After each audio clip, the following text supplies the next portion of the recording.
وربكم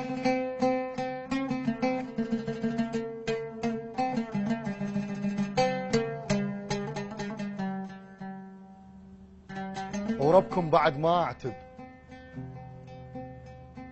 انا صحبان اسلسهم، اش ما نفخوا قشرهم حيل اعرف منين اطلع اللب. انا بعراسكم ما اجي مبدل عيب، اجي معذب، واتلقى يجي لوحدي، وموتاكم عواف تبوق من عندي. تنكرون الوصل تردون، طلعوا لي فواتحكم واقلكم وين متبدي. يجي الصيف وتعوفون على مود البرحي والبربين، وبوقت الشتاء تردون تتوسلون بالزهدي. اهلا وسهلا بكم مشاهدينا الكرام متابعين قناه دجله الفضائيه، نبدو وياكم حلقه جديده من برنامج هيل وليل، وضيف اخر، ضيف بنكهه بابليه، بنكهه الحضاره وبنكهه الحب، شاعر بعيد عن الاعلام لكن قريب من القلوب. كتب قصيدته بشكل بسيط وعميق بنفس الوقت وياي وياكم الشاعر المبدع السيد حسين العميدي. اهلا وسهلا بك. حياك الله، اهلا وسهلا بك استاذ راد، وتحياتي لك والقناه دجله وللكادر وللمخرج استاذ سراب. اهلا وسهلا بك. ربي يحفظك، ربي يحفظك سيدي، منورنا. شلون طريقك لبغداد؟ والله الحمد لله، يعني نوعا ما بازدحامات بس حلو. الحمد لله بس وصلت قبلي وانا تاخرت عليك. ان شاء الله اعتذر، بس هو وضع بغداد تدري يعني ان شاء الله. اي اكيد المظاهرات وهاي التفاصيل تمر على كافه الناس. اي واحنا من ضمنهم. وانت قلبك كبير يعني. لا ان شاء الله بعد روح خدمتكم حبيبي. حبيبي سيد، ما سعيت للشهره، ما حاولت أن تشتهر، لكن الشهرة أصرت أن ترافقك. الحمد لله. شنو السبب أنه يعني عدم سعيك على الشهرة؟ ليش؟ والله صراحة عندي أسباب خاصة بي، يعني لأن أنا بطبيعة الحال يمكن أغلبية المقربين علي نعم يعرفون يعني طبيعتي بكتابة القصيدة. يعني مرات القصيدة تأخر عندي هواي، تأخذ أشهر، وأصر على بقاء هذا التأخير، يعني القصيدة تبقى عندي. هذا حالة صحية تعتبرها؟ مو أنا عندي طبيعة قلت لك أختلف فيها عن بعض الشعراء، إنه أريد أطلع قصيدة أو أطلع شيء المصلحة اللي منتظرني، يعني هو يتصور أنا متأخر عليه بس هي المصلحته حتى أطلع له شيء جميل وحلو. يعني معنى كلامك أن تركز على النوع وليس على الكم. بالضبط. نعم. بالضبط. موضوع مثلا اللي يسوي سيرش عنك باليوتيوب مثلا، يعني ما يلقى مقاطع كواليتي صوت بروفيشنال، يعني يلقى كلها اماسي طبيعيه ويعاني الله يسمع الصوت. اكيد، لان اني يعني لحد هذا اليوم ما طبيت الاستديو وسجلت ونشرت اني. شنو السبب؟ انا هذا اللي اريد اعرفه. يعني صراحه عندي قلت لك اسباب خاصه، واليوم لا تحرجوني كل اسئله. لا ان شاء الله ما كحرج، هسه بعدنا بالطبيعي. ما طابين بالغميد. اريد اتأنى يعني لا اوصل نقطه معينه. اما يعني تريد تقول اطلع او لا؟ اذا هاي خطوات مدروسه يعني. اي بالضبط، يعني لو اطلع لو لا. الجمهور اللي تتاخر عليه بكتابه القصيده وكلش متاخر عليه هالمره. كلش والله. اكيد هسه يردون يسمعون قصيده. أكيد. واحنا متاخرين عليهم شوي بالبدايه. اكيد بخدمتهم. اي يعني نستهل الحلقه بقصيده من قصائدك الرائعه ان شاء الله. وعدت عينك وعدت عينك الكل شي تشوفه خير، وانا زلمه وانكمش بحكايتي. انا ما عرفت كذب ويا اللي يخون، شلون اخونك وانت غايب غايتي. الله. خم سوالف حبنا تلقاهن بياض، والحكايه اللي بيها بيرغ مالتي. الله خم سوالف حبنا وعدت عينك عينك الكل شي تشوفه خير، وانا زلمه وانكمش بحكايتي. انا ما عرفت كذب ويا اللي يخون، شلون اخونك وانت غايب غايتي. خم سوالف حبنا تلقاهن بياض والحكايه اللي بيها بيرغ مالتي. الله. روحي رادت توقع بحلق الرخيص. روحي رادت توقع بحلق الرخيص، تلاحقتها بصايت الله وصايتي. الله. عمري ما ادور وجه اصفن عليك، عد شاهد مو بعيد مرايتي. الله. وانا ما حبيت مثل المال راي، دين وتنقط حيا مصلايتي. الله. اني ما حبيت. الله سيد. انا ما حبيت مثل المال راي، دين وتنقط حيا مصلايتي. الله. البس شماغين. ليش؟ شماغين باوقات الدعاء، حتى فرع زين واطلب حاجتي. الله. بوقت ما مختارك انت الغريب، انا عايف كل خضار ولايتي. الله. التحبه من الزغر ينعد الله. عزيز. الله سيد، لازم هو يقول لك عيسى. التحبه من الزغر ينعد عزيز. ايه. الرمل بالصحراء كاروك الجمال. يا سلام. جابني البت الحلال اخذها ليش وانا عرفك ما اعرف بت الحلال. الله. علقه وشموع العرس والدنيا ليل، حمر ومبينات ذيك شموعها. ومثل ما سال الشمع من الشموع هي تسالن على البدله دموعها. الله. قبعوها علقه وشموع العرس والدنيا ليل، حمر ومبينات ذيك شموعها. مثل ما سال الشمع من الشموع هي تسالن على البدله دموعها. الله. قبعوها وراحت الواحد غريب للأسف. جاهل وما يفتهم موضوعها. الله. الدنيا تصغر والهوى يصبح قليل، من يمد ايده ويجيس ضلوعها. الله. ها عقلي. الله. الدنيا تصغر. الدنيا قبعوها وراحت الواحد غريب جاهل وما يفتهم موضوعها. الدنيا تصغر والهوى يصبح قليل، من يمد ايده ويجيس ضلوعها. ها عقلي شو مخبوص واسمع ضجيجه، بس لا ذكرت رسوم وجه العتيجه. الله. الله عليك. الله. الله عليك سابا. العتيجه شلون بيها؟ ها شو مسوي؟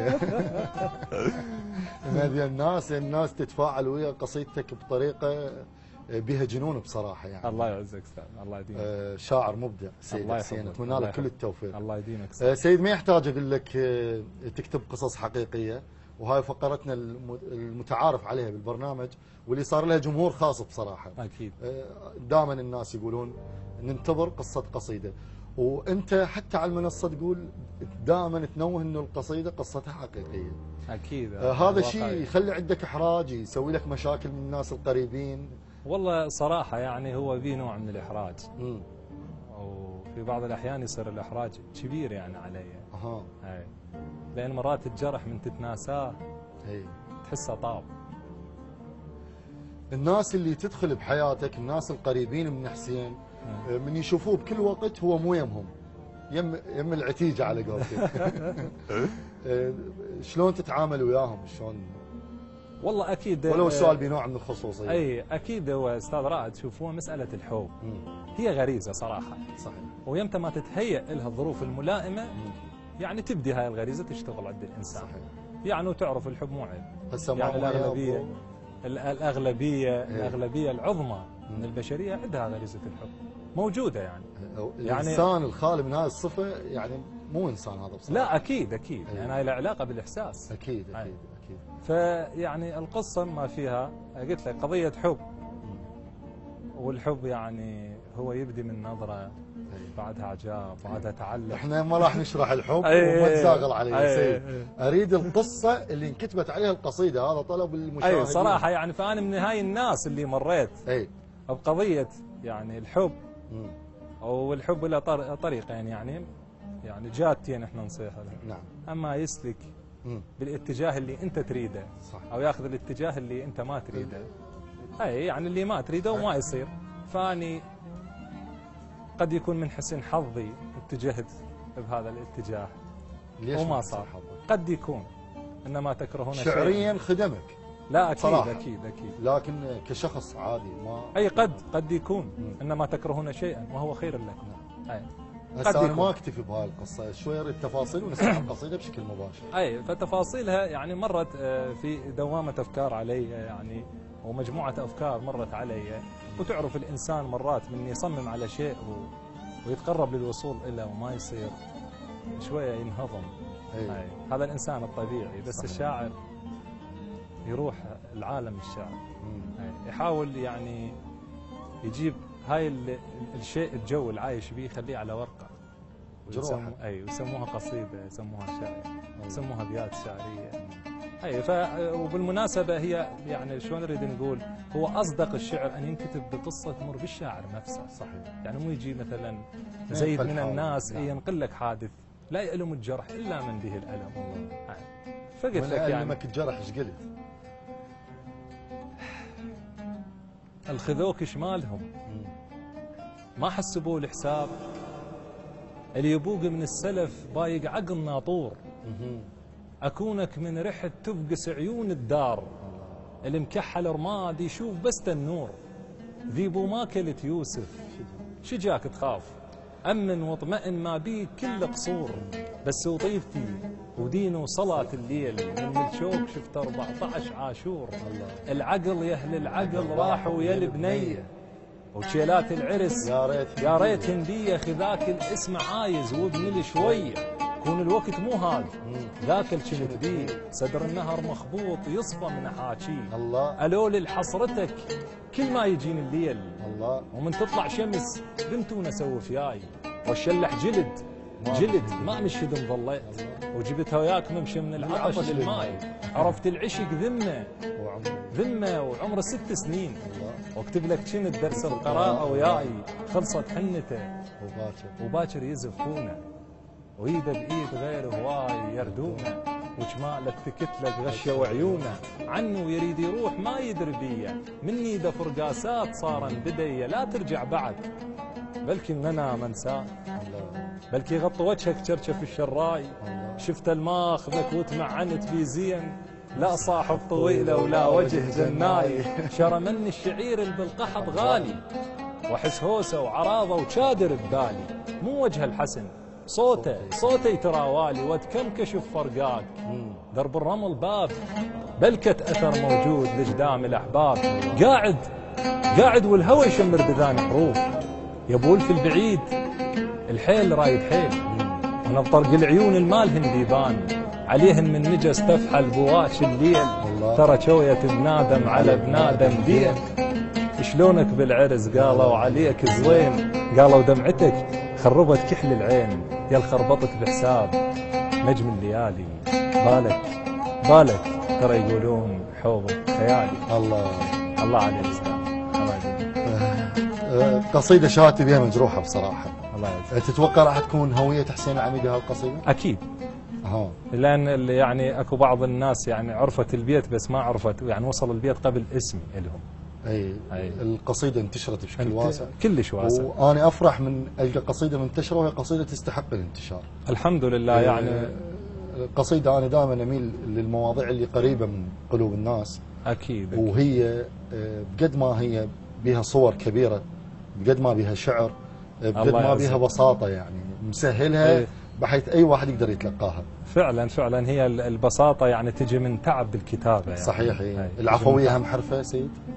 والله العفوية يعني أنا أعتبرها فد مجال خاص بالشعر، يعني تحس اكو شعراء يتقصدوه او هي العفوية هي تفرض نفسها؟ اكو شعراء يتقصدوه بس ما شلون نقول يعني ما يتوفقون به، لأن تحسه هو مو عفوي، متكلف. أي بالضبط.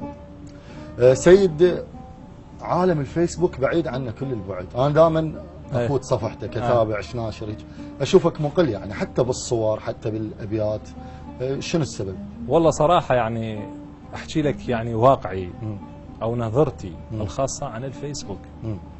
يعني مرات أنا أفتح الصفحة ألقى أشكال، يعني حتى الدوخ أنت مزاجك يتعقد، يعني بحيث من تريد تنشر شعر تحس هاي الصفحة مملوءة أخبار شهداء، يعني أحسها مو مهيئة للشعر صراحة. يعني أنا وجهة نظري يعني إن الشعر يفترض مو على الفيس صراحة، يعني مو على الفيس بالضبط. الشعر أنا ما أعتبره على الفيس. ليش؟ لأن هذا راح شلون مثل ما تقول تفتح هاي الصفحة للعالم كله، ممكن هو ما دام كل الناس موجودة بالفيس فشنو الضرر يعني أنا أحكي بزاوية إنه أكو ناس تحب حسين وتتابعه، يعني حسين ما يريد يسهل الوصول لهم، يعني أكو يوتيوب. مو حكينا مشكلة اليوتيوب، أنا واحد من الناس عانيت يعني قلت لك يعني لا أكو تسجيل صوت واضح ولا مثلا من نهرب من من اليوتيوب عفوا اجي على الفيسبوك القى منشوراته قليله، فاللي يحب حسين اللي يريد يتابعه اللي يريد يسمعه وين يلقاه؟ يسوي مهرجان يعني على سبيل المثال اعطيك ملاحظات شفتها اني بالنشر، يعني نشروا لي هواي صفحات نشرت كتاباتي. اولا يعني اول شيء وهاي طامه كبرى من تشوف نقص بيئة بقصيدتك أو نقص حرفين أو الكلمة محورها يعني صحيح. أو مثلا شايل البيت الأول مخليه بالبيت الثاني بالضبط. أو تعرف هذا ترتيب الأبيات يعني حرفة الشاعر إمكانية هذا الشاعر، يعني أنت منطي مجال الناس تنشر لك، بينما أغلب المتابعين يسووا كوبي بيست من صفحتك. لو أنت متفاعل ونشرك اكيد راح يكون صحيح. انا صراحه يعني صحيح. ما اخفيك، يعني ما اخفي ويعني احكيها للجمهور انه انا ما متفاعل بالصفحه ولا انشر بالصفحه، والله واكو قضيه هم بدي انوه عليها، يعني الشعر بالفيس يعني حتى مرات ثانيه اعبره ما اقرا صراحه. ليش؟ لان صارت بالاونه الاخيره يعني اكو كلمات يعني يسويها الشاعر بالحركه ما تكتب. صحيح. يعني مثلا شلون يقول اني مثلا يعني هيك مخلي دي من فتت مثلا، شلون هيك مخلي دي زين يقول هاي وهاي، اي هاي وهاي زين من نكتب أو... هاي وهاي بالفيس مثلا على سبيل المثال. يعني شنو هاي وهاي؟ لازم صوره فوتو. اي يعني شلون اوثقها بصور؟ اذن سيد لازم نروح لفقره فيسبوك، وقبل ما نروح لفقره فيسبوك ننوه المشاهدين الكرام انه البرنامج ايضا ينبث على الفيسبوك ويطلع قدامكم على الشاشه على بيج برنامج هيل وليلة تقدرون تتابعوه. السيد نشوف فقره فيسبوك والناس شلون تفاعلت وياك، وما شاء الله بنص ساعه تقريبا وصل 1600 لايك. حلو الرقم الحمد لله. نبدي من بت المدحتيه شاعره لينا شاهزنان، السلام عليكم. التحايا لك استاذ رائد والخلوق سيد حسين. سؤال: سبب انبثاق شاعريتك هل كان مجرد موهبه ام هناك سبب لبثقها؟ السؤال الثاني ناخذ الجواب على السؤال الاول. الجواب لا اكيد هي موهبه، لان ماكو شاعر يعني يجي فجاه يصير شاعر. لا كانت عندها هاي الموهبه. لينا سؤالك الثاني موجود يعني محور خاص عليه وان شاء الله راح نحكي به. مهند العراقي بعد السلام الى ضيفك. من هو جيل الشاعر حسين العميدي ومنذ متى بدأ بالكتابة؟ هذا هم سؤال راح علي. يسألك على جيلك وهذا الجواب للكاميرا. صراحة يعني جيلي بمحافظتي ابتداء يعني عادي اذكر اسماء ولا لا؟ احنا خاف نذكر اسماء. لا الجيل ما يعني شيء مو تقييم. اي الجيل مو تقييم، يعني الناس اللي طلعت وياها. اكيد. تحياتي للشعراء كل من عاصم عبد، حسين حازم، محمد الفاطمي، صباح الطائي، مالك السلطاني، سيد سامر الموسوي، والقائمة طويلة جدا يعني. هذا جيلي كان. نعم. بالمحافظة. بداياتك بيا فترة؟ يعني بداياتي بعد 2006 تقريبا قمت اكتب القصيدة يعني بصورة تامة. بداية فعلية تعتبر؟ اي بعد 2006.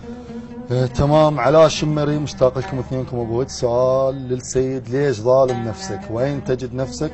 وهل الجمهور في هذا الوقت خصوصا هو شاهد زور ام هو الركيزة الاولى لوصول الشاعر بدون مجاملة؟ صراحة يعني تحياتي طبعا لكل الجمهور وكل شخص تفاعل بالمنشور وانتظر هاي الحلقة، وكل إنسان قاعد يعني يشاهد هاي الحلقة. الجمهور أكيد له دور فعال وكبير يعني بوصول الشاعر، ولكن بنفس الوقت الجمهور له حق كبير على الشاعر. أكيد. يعني يفترض أني من ينتظرني الجمهور لفترة طويلة أطلع له بيت ممكن يظل يردده ويسمع منه ابنه. ممكن. إذن يعني الجمهور ركيزة مو شاهد زور. أكيد. أكيد ركيزة مهمة.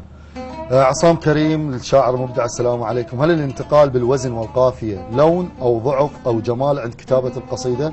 وهل هو من حق الشاعر أم لا؟ أبو ود أتمنى تهني دارين بنت أخونا ياسر. يابا نهنيها ليش نهنيها؟ ماخذة يعني الأولى على مدرسة المتميزين فأكيد نهنيها. حبيبتنا بنت ياسر صديقنا. سؤال حلو. أكيد. الانتقال بالوزن يعني طبعا وأنا كتبت هذا الانتقال يعني ووثقت بالقصيدة تشطير ودارمي وعندي كتابات يعني من هذا النوع. هو احنا اكو قاعدة أدبية تقول يعني الأبيات الشعرية اللي تتعدد يعني الانتقال من وزن إلى آخر إذا ما يسبب انقطاع بالإذن الموسيقية لدى المتلقي فلا ضرر بها. حلو. يعني حال النص الغنائي. تمام. يعني ممكن واحد يبدي بتجليبه وبعدين يعني يروح الغير لون فهذا ما بيه ضرر، وانت تسمع اللي يعني يصير تنوع موسيقي. اي تنوع يعني فما بيه ضرر. القصيده الغنائيه منصح لها قصيده. نعم. اذا مو ضعف هذا. لا مو ضعف. تجواد عطواني، تحياتي لضيفك الشاعر الكريم حسين العميد، وسؤاله هو: اين انت عن الوسط الاعلامي في الاونه الاخيره؟ وما هي اخر اعمالك؟ سؤال راح يكشف. اي اخر اعمالك عوف. بالاخير ناخذها صراحه يعني انا بعيد عن الوسط الاعلامي. تقدمت الي كثير من الدعوات يعني، بس أنا عندي سبب خاص يعني من ما أحضر بقناة فلانية وأحضر بقناة فلانية، يعني هاي عندي أسباب تعود إلي، يعني تعود إلي وأحتفظ بها إلي. تحياتي إلك. علي الأسدي قريب من هذا السؤال، يقول يعتبر نفسه مظلوم إعلاميا؟ والله إذا كان ظلم فبإيدي، لأن أنا ما أطلع للإعلام، مو الإعلام ظالمني. أنت ظالم نفسك. الشاعر زيد النافعي أيضا من بابل، مساكم الله بالخير أخوي أبو ود. واحد، هل الشاعر مسؤولية اتحاد أم الاتحاد مسؤولية الشاعر؟ هذا الأول. عدة 3 أسئلة ناخذهم. بس عيد لي يا بود. هل الشاعر مسؤولية على الاتحاد أم الاتحاد مسؤولية على الشاعر؟ والله أكيد يعني الشاعر هو يقوم الاتحاد، لأن لو ماكو شاعر ماكو اتحاد، ولا أكو منتدى ولا أكو شعر. الشاعر هو المسؤول عن الاتحادات وعن المنتديات وعن كل شيء يختص بالشعر. نعم. إذن السؤال الثاني تقريبا فرعي، يقول كونك نائب رئيس اتحاد أكيد في مدينة بابل، وهذا أغلب الجمهور ما يعرفه، أن أنت نائب رئيس اتحاد الشعراء في مدينة بابل، كونك نائب رئيس في الاتحاد في بابل، ما هو سبب انعدام الأماسي لفترة طويلة؟ أكيد هذا موضوع مهم جدا، لأن هواي شباب منتظر هذا الشيء. طبعا أنا نائب رئيس الاتحاد في بابل اللي رأسه الأستاذ الشاعر صلاح السلطان، تحياتنا له، أبو دعاء الطيب. هو بسبب المكان يعني، ويمكن هم يعرفون أنه المشاكل أو شبه المشاكل اللي صارت بين الاتحاد وبين الجهات اللي يعني تعرف يعني الشاعر يكون احنا نحتاج لمكان يليق بالشاعر، مو خلي الكراسي مال الأمسية وين ما كان، لأن هذا شاعر والشاعر يعني يحتاج لمكان يليق به. بس إن شاء الله يعني بالآونة الجديدة يعني أو بالأيام المقبلة احنا حصلنا على مكان أجرناه إن شاء الله بالحلة إن شاء الله. بالتوفيق إن شاء الله، موفقين. توفيق لك ولكل شعراء بابل. طبعا مدينتكم مليئة بالشباب المبدعين. الله يعزك. بصراحة الواحد يحتار بيناتكم. الله يعزك أبوي. الله يحفظك. إن شاء الله للكل يكون استضافات، وكل مجتهد نصيب، ونصيبهم إنه يكونون أو نصيبنا إنه تكونون انتم ضيوفنا. الله يحفظك. سيدنا المبدع. قبل ما ناخذ الطلب، اخير تعليق، يقولون شويه الالقاء ناصي، يتمنون الصوت اعلى صار، وقالوا ما دام يعني القصيده راح تنقلب قصه قصيده، فطلبوا فد شيء من عندك اخر وجداني على ذوقك، شو تسمعهم؟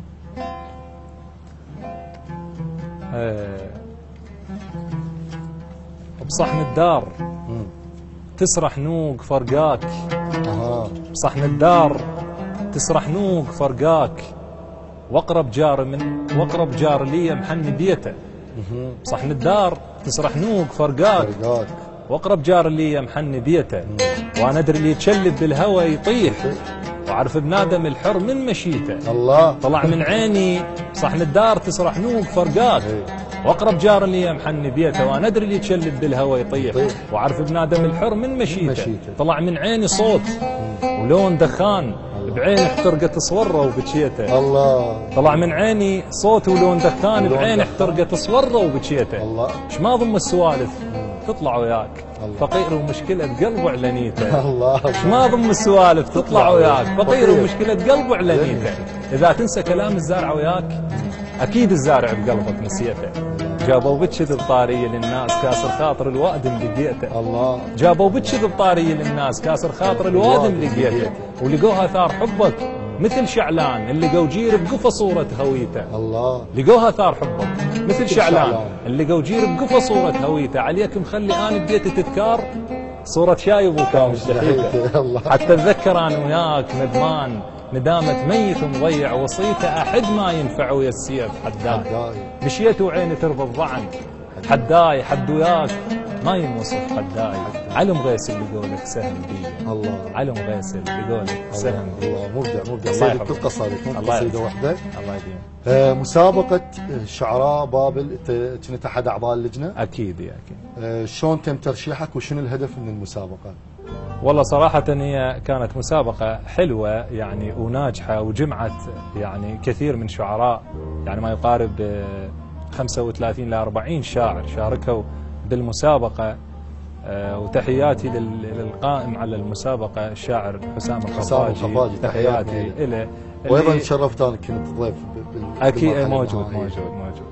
فيعني جمعت قلت لك هذا العدد او هذا الكم اعتبره هائل، 40 شاعر بمسابقة خص محافظة وحدة. واللي استفاد طبعا من هذا الشاعر والوسط الشعري.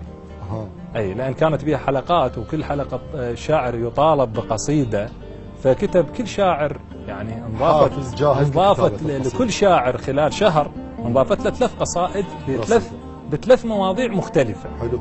فهذا انجاز للشاعر ولبابل وللوسط الشعري. برأيك المتسابق يكتفي بهذا الشيء لو لازم هو يكون منافس على المركز؟ لا اكيد كل الشعراء كل متسابق من يدخل اي سباق مو بس بالشعر يتصور نفسه انه راح يفوز. ما سواء كان مشاكل هذا الشيء؟ لا الحمد لله كانت يعني مسابقة حلوة وتعتبر هي المحافظة فازت بهذا الشيء. أكيد. وانت كنت استاذ موجود قلبك مسابقة واستمتعت حلوة وكتابات شبابية حلوة جميلة. اختيار اللجنة من كان مسؤول عنها؟ والله صراحة قلت لك يعني حسام الخفاجي تحياتنا له مرة ثانية. هو اللي يعني شلون نقول الرقم الأول بالمسابقة، واختاروني يعني أنا أكون باللجنة.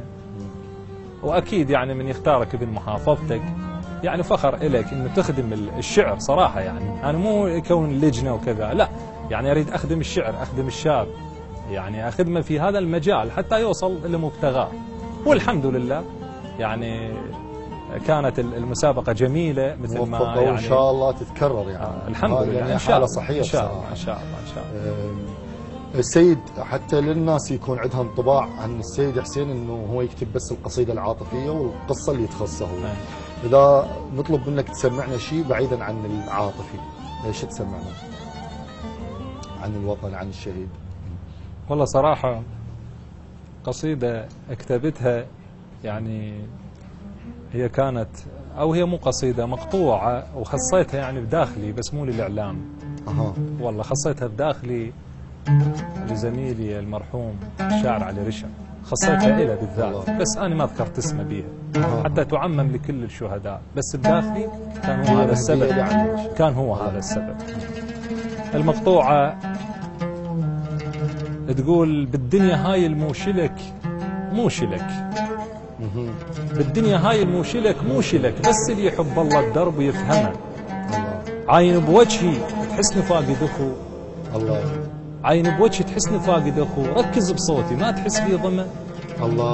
عاين بوجهي تحسني فاقد اخو، ركز بصوتي ما تحس بي ضمه. يا شعب يكمش على مغيس السرة. الله. عاين بوجهي تحسني فاقد اخو، ركز بصوتي ما تحس بي ضمه. يا شعب يكمش على مغيس السرة، زحمنا من موتانا حامل حمى. الله. يا شعب يكمش على مغيس السرة، زحمنا من موتانا حامل حمى. هذا الشهيد الطاح ساتر عبي. هذا الشهيد طاح ساتر عبي، كون من نشيع وصل السابع سمة. هذا بوجه جنسيته جنسه ذكر، المفروض جنسك يا حبيب زلمه. الله عليك استاذ. الله يرحم الشاعر علي رشا. من كل شهداء العراق. الله يرحمه. نشكرك سيد، ونروح لفقرة فضول وبطاقتك الشخصية. الاسم حسين عبد المنعم هاشم حبيب العميد الحسيني، من سكنة محافظة بابل ناحية المدحتية، مواليد 1985. تحصيل الدراسي بكالوريوس علوم حياة جامعة بابل، المهنة أعمال معلم. توفيق إن شاء الله. الله يوفقك. شو ما مرت على الزواج؟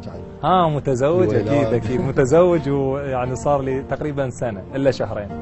يعني 10 أشهر. إن شاء الله يكون مولود بالطريق. والله إن شاء الله. ربي يوفقك إن شاء الله. إن شاء الله. هدف لم يتحقق، إذا كان شعري أو خاص كيف؟ والله إن شاء الله أني طبعا يريد تنوه يعني بالسيرة الحياتية، مشروع حياتي وإن شاء الله يتحقق، أن أخدم الإنسان الطيب. أنت طيب. الله يعزك. شلون ممكن تقدم هذا؟ يعني أخدم الإنسان الطيب واللي يستحق الخدمة بكل مجال. بكل مجال. يعني لو ألقى يعني رجل يعني شايل له شغلة وما يقدر يشيلها وجه ساعده، يعتبرها خدمة للإنسان. حلو. الطيب. يعني هي هاي عندي أمنية أن الله سبحانه وتعالى يقدرني على مساعدة الآخرين. ان شاء الله. هي ما دام انت عندك النية هذا فد شيء عظيم. الله يحفظك، الله يحفظك أبوي. القافية الذهبية آه. ايش تعني لك هذا المنتدى الرائع؟ والله صراحة القافية الذهبية طبعا بها زملائي وليس بس شعراء، يعني أخوتي، يعني اللي أغلب جلساتي ويعني ومشوار حياتي مقضيه وياهم. فالقافية الذهبية بها شعراء يعني متمكنين صراحة، يعني بيها تنظيم يعني أكثر من رائع. تروح تلقى ستاف استقبال، ناس تستقبلك بشكل حلو، تقدمك بشكل حلو، مو بس على مستوى الشعراء، على مستوى الذائقة وكادر خاص لاستقبال الضيوف. يعني هذا التنظيم يعني عفوي وراء دعم لو شنو. والله صراحة عجيب يعني. صراحة أحكي لك عن القافية، أحكي لك عن القافية الذهبية اللي هي مركزها بالمدحتية، اللي قاموا عليها يعني أشخاص معدودين على عد الأصابع.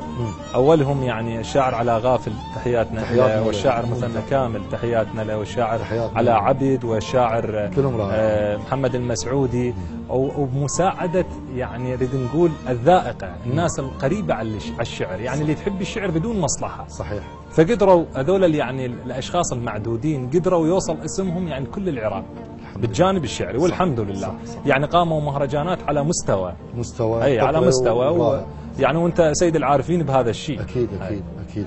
تحياتنا لهم، تحياتنا لهم، واتمنى لهم التوفيق والاستمرار. والجمهور نصفك صراحه صراحه مو متاخر شويه. يعني مو قلت لك انا اذا اكو يعني فد شيء مظلوميه فبسببي، لان الجمهور هو مو يصفق على الفراغ ومو يتفاعل على الفراغ، يتفاعل على انتاج. نعم. صراحه صح. بس انا تاخرت يعني. وانا بطبيعه حالي اتاخر بالقصيده. يعني عندي قصيده ان شاء الله راح تسمعوها نهايه البرنامج بفقرتكم الجديده. هاي ضموها للشعراء، ما تعرفوا منين تجيبوها. حياة الشاعر يظل يقول لك هاي شنو. صحيح. يعني تقريبا صار لها سنه. والله وكملت قبل فتره، يعني رحت اقراها ويمكن لاول مره. ان شاء الله تستحق هذا الانتظار يا رب. ان شاء الله. رواد مدينتك منو؟ والله يعني شو اقول لك، يعني خاف انسالي واحد واظلم لي رائد من رواد الشعر. لكن اكو رموز لازم الناس تعرف انه مدينه المدحتيه بالتحديد. اكيد. من الرموز اللي بيها يعني اكيد ابتداء بكاظم الرويعي. الله. وبعد جيله يعني حمزه حسين مطر، تحياتنا له الاستاذ حمزه. ويعني شو اقول لك، يعني رمزيا اساسيا. وباقي يعني الرموز، يعني احنا خاف مو قلت لك انا اعدد واظلم لي واحد، لكن بس اخذنا من الجيل الاول والجيل اللي بعده، يعني راقي. نموذجين اخذنا عن الجيلين. سيد شو تجيد غير كتابه الشعر؟ يعني كعمل اي شيء، هوايه، موهبه ثانيه، اي شيء. والله صراحه عمل انساني، اي شيء. صراحه قلت لك يعني الشعر، ومن بعده قلت لك احب اساعد الاخرين. يعني المشروع الخيري اطب هذا المشروع. المشروع الخيري. المدحتيه بالتحديد ايش تعني لك؟ ايش ضافت لك؟ ايش اخذت منك؟ بيئتها شنو يفرق عن مركز المدينه بابل؟ والله ان شاء الله هي ماكو فرق بين المدحتيه كبيئه، انا اقصد بين المدحتيه وبين كل شبر بالعراق. من هذا بلدي. نعم. هاي ارضي. اكيد. بس كالمدحتيه خصوصا، يعني من تتجول بالمدحتيه يعني احسها بيت الاكبر من بيت اللي عايش بيه. حلو. يعني احسها بيت الكبير. يعني انا من اختنق بغرفتي اطلع اروح للمدحتيه، ويمكن يعرفون هذا الشيء. يعني اتجول باسواقها. هذا على مستوى النفسي، وعلى مستوى علاقاتي الشخصيه بالمدحتيه. على مستوى الشعر بيئة. على مستوى الشعر فهي بيئه مملوءه بالشعر صراحه، يعني مملوءه، يعني بحيث نشاطاتها الشعريه يعني واسعه جدا، شعراءها كم هائل يعني عندنا من الشباب بالمدحتيه. فاحسها بيئه يعني مو بعيده جدا عن الشعر، جوها، خضارها. بالضبط. انا اقول لك المدحتيه يعني يكفي بها الامام الحمزه سلام الله عليه، حمزه الغربي ابو يعلى. يكفي يعني انت من يصير دنيا المغرب او تتوجه لمدينه الحمزه وتشوف الامام الحمزه سلام الله عليه، ترتاح نفسيا. طيب ناسها، اخلاق ناسها، يعني كرم ناسها، تعامل ناسها، ترتاح من كل الجوانب. من تختلط بالمدحتية.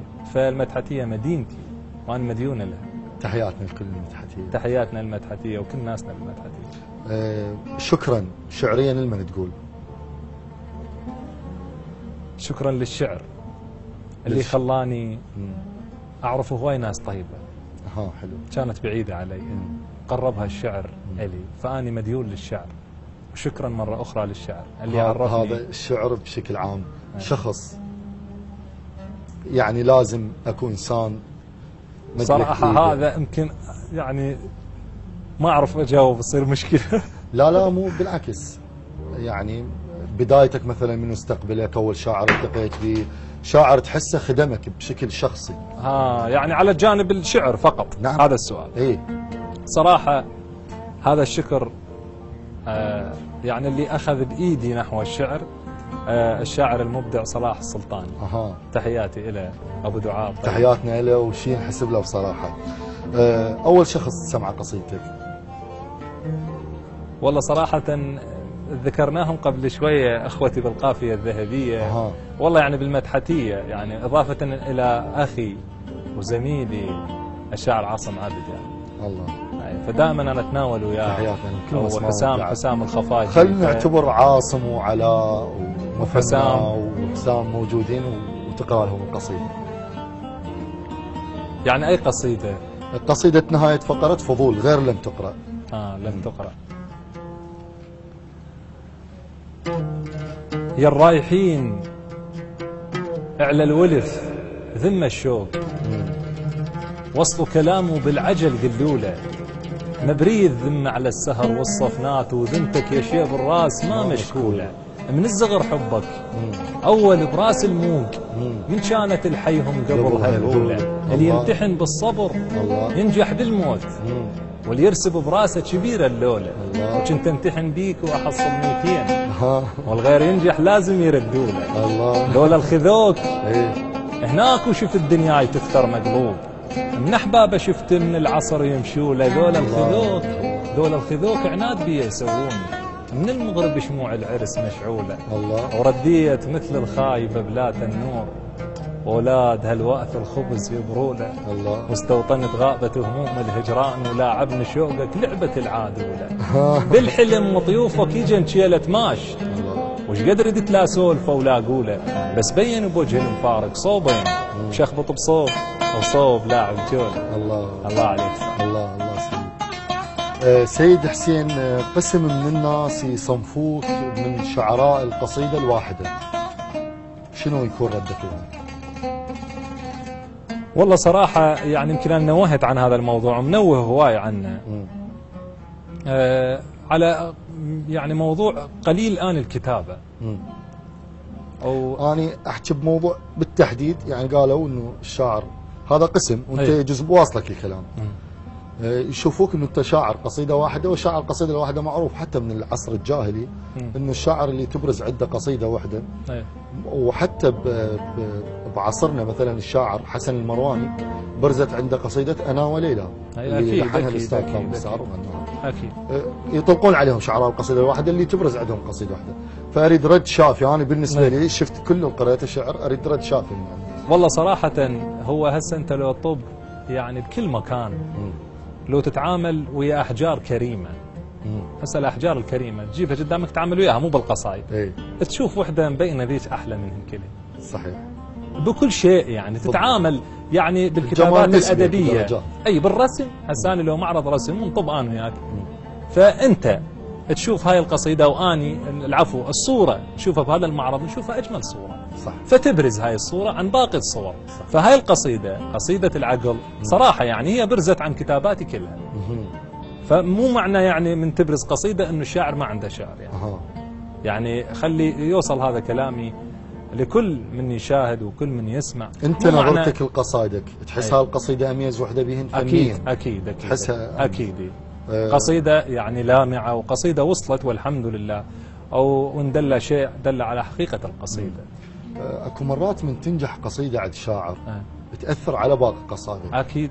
هذا القصيدة هيك صار وياها أثرت ان شاء الله ما تأثر بالنسبة لي، ان شاء الله ما تأثر. انت ان شاء الله انسان طموح ان شاء الله تحاول ما تأثر، تتفوق على نفسك باكثر ان شاء من الله مرة. ان شاء الله ما تأثر. باكثر من مناسبه. اذا السيد حسين وصلنا لفقره قصيده لم تقرا، نوهنا شويه على موضوع قصيدتك الجديده وسمعنا.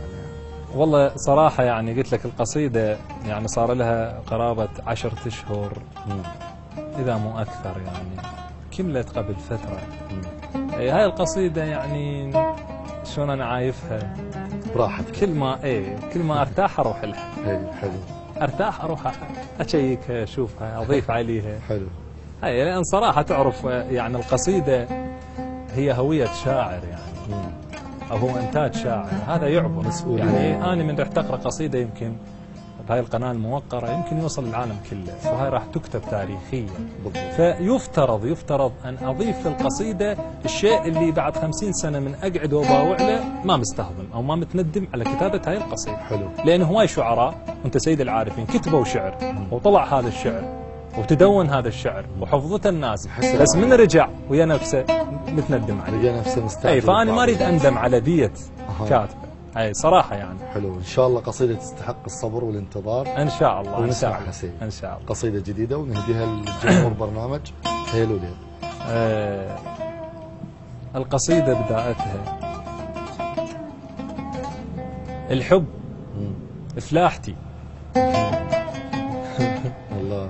الحب فلاحتي وما بكت من فلاح، الله. ولهذا السبب خسران بس مرتاح. الله. الحب فلاحتي وما بكت من فلاح، الله. ولهذا السبب خسران بس مرتاح. مرات الخسارة تردك التموز وانت بنص شتاء وتحس رجيفك راح. الله. عشقتانة تمر من عمرك قش وزنود. عشقتانة تمر من عمرك قش وزنود. استرخصت النخل من شفته عيط وطاح. الله. اريدك تبعد اكثر مو قريب تصير. ليش؟ لان طبع الهدف كل ما قرب يلاح. الله. اريدك تبعد اكثر مو قريب تصير، لان طبع الهدف كل ما قرب يلاح. قام الجدن يعثر ما يعرف يدوس من شدة هدوءك يا ضوى الفانوس. الله. ذول الماخذينك خوش عندهم فوس. الله. فلشوا حيل وطاح ركن الهوى وياه. حتى النفس مرضوض ومفشخ القاه. الله. حسبالك نسيتك حسبالك نسيتك لا ببال عيد انت. سيد. ذول الماخذينك خوش عندهم فوس. فلشوا حيل وطاح ركن الهوى وياه. حتى النفس مرضوض ومفشخ القاه. حسبالك نسيتك لا ببال انت. الله. ويا مجنون هذا اللي ينسى سالفته. الله. حسبالك نسيتك لا ببال انت، ويا مجنون هذا اللي ينسى سالفته. طعم سوالفك طعم استكان الشاي اللي يفوخ الراس وتستكن وانت. الله. طعم سوالفك حسبالك نسيتك لا ببال انت، ويا مجنون هذا اللي ينسى سالفته. طعم سوالفك طعم استكان الشاي اللي يفوخ الراس وتستكن وانت. وجهك مبتعد بس المصيبة الطيف. من دون الخلق لما نمت شفته. الله. وقلت له شلون حالك صافية النية؟ ترى انا اختنق وقت المغربية. الله. قام من النفس تستاحش الرية. خلينا اسلم عليك لا يخلص الطيف. الله. خلينا اسلم عليك لا يخلص الطيف. باكر شتا ومبراد يا مكسر الصيف. الله. الله. هلك فكوا ذرعهم للنوايا السود. ويم صوباتكم عنقود طق عنقود. الله. وجي ينبابكم وتصيح دي الباب. ترى الفاقد لكل يعيش ما موجود. وجي ينبابكم وتصيح دي الباب. ترى الفاقد لكل يعيش ما موجود. صينية العرس لو قفل لو مفتاح. الله. صينية العرس لو قفل لو مفتاح. شفت شموعها وتذكريت الراح. الله. عودان البخور استاهدتها رماح. الماء أخذ واختار. الماء أخذ واختار والفل يريده. من يمشي خلي يشيل كافور بيده. الله. ما قلت لك نسيت ايش رحت اسوي وياك. الله. ما قلت لك نسيت ايش رحت اسوي وياك. رحت اقرا القصيده قرايه المله. ما قلت لك نسيت ايش رحت اسوي وياك. رحت اقرا القصيده قرايه المله. ما دام الصبح ما يوقف ويا الليل ما نوقف بشارع لو كسر ظله. الله. ما دام الصبح ما يوقف ويا الليل ما نوقف بشارع لو كسر ظله. غميج صوابكم ما بين ويا السود بس بقلب الابيض بين وخله. الله. انا من اتذكرك يوقع ركن بالحيل. الله. اسولف بيك خاف وينهدم كله. منين سيد عدن؟ ما قلت لك نسيت ايش رحت اسوي وياك. رح تقرا القصيده قرايه المله. ما دام الصبح ما يوقف ويا الليل ما نوقف بشارع لو كسر ظله. غميج صوابكم ما بين ويا السود بس القلب الابيض بين ادخله. انا من اتذكرك يوقع ركن بالحيل. الله اسولف بيك خافوا ينهدم كله. الله سياره الزفه مزروقه وحنيت عساها بكسر ايد الطشه تشكليت. الله سياره الزفه مزروقه وحنيت عساها بكسر ايد الطشه تشكليت.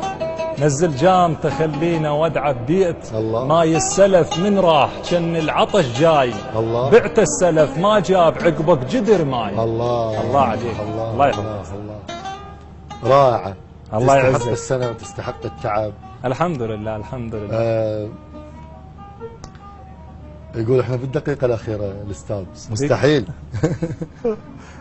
لا فاجأنا والله. طبعا حتى فاصل ما أستاذ ما في مجال شوي نزاغل؟ أها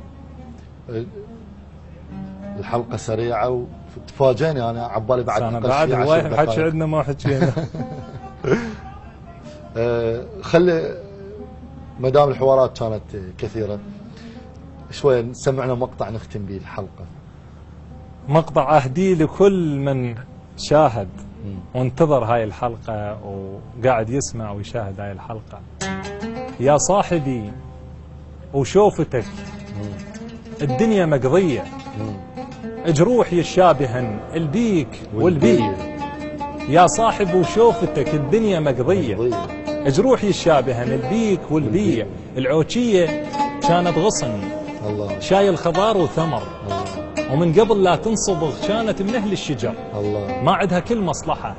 شافت بنادم كبر صارت له عوشية. الله يا صاحب وشوفتك الدنيا مقضية.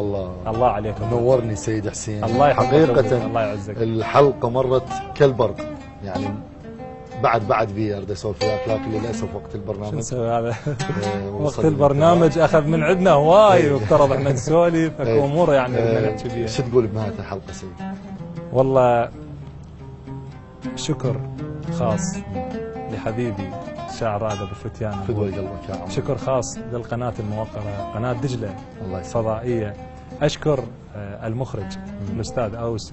كما أشكر الأخوة في كادر برنامج هيل وليل. منورني يا ولد. الله يعزك. اشكرك سيد. الله يحفظك. وكنت ضيف خفيف الظل صراحة. الله يعزك. الله يعزك. ان شاء الله انه يكون لقاء ثاني ان شاء الله. بعيدا عن البرنامج راح اخذك استشفع منك ان شاء الله. مشاهدينا الكرام وصلنا لنهاية الحلقة. انتظرونا الاسبوع القادم وضيف اخر كان معاكم في الاعداد والتقديم رائد فتيان بالاخراج سلام ابراهيم. في امان الله.